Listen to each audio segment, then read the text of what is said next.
श्रीमद्भगवद्गीतै अथ चतुर्दशोऽध्यायः। गुणत्रयविभागयोगं। श्रीभगवानुवाच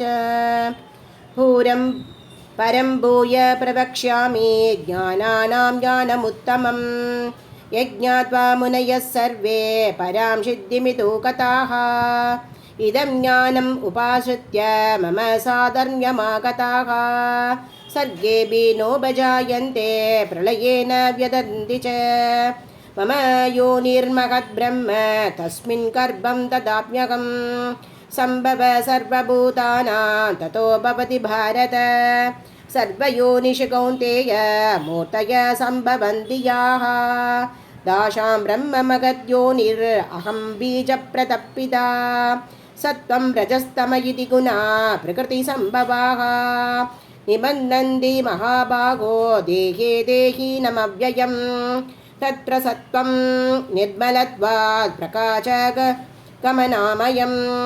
शुकसङ्गेन बध्नाति ज्ञानसङ्गेन चानक रजो नाकात्मकं विद्धि तृष्णासङ्गसमुद्भवं तन्निबध्नाति कौन्तेय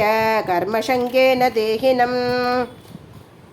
तमस्त्वज्ञानजं विद्धि मोहनं सर्वदेहिनां प्रमादालस्य नद्राभेस्तन्निबध्नाति भारत सत्त्वं शुके सञ्जयते रजः कर्मणि भारत ज्ञानमावृत्य तु तमः प्रमादे सञ्जयत्युत रजस्तमश्चाभिभूय सत्त्वं भवति भारत रजसत्त्वं तमश्चैव तमसत्त्वं रजस्तथा सर्वद्वारेषु देहेऽस्मिन् प्रकाश उपजायते ज्ञानं यदा तथा विद्यात् विवृतं सत्त्वमित्यत लोपप्रवृत्तिरारम्भ कर्मणामचमस्पृगा रजस्येतानि जायन्ते विवृत्ते परदर्शभ अभ्रकाचो प्रवृत्तिश्च प्रमादो मोह एव च तमस्येतानि जायन्ते विवृते गुरुनन्दन यदा सद्वे प्रवर्तेतो प्रलयं याति केकभृत् तदोत्तमविदां लोकान् अमलान् प्रतिबध्यते रजसी प्रलयं गत्वा कर्मसङ्गिषु जायते तदा प्रलीनस्तमसे मूढयोनिषु जायते कर्मण सुकृतस्याहो सात्विकं निर्मलं फलं रजसस्तु बलं दुःखं ज्ञानं तमसः फलं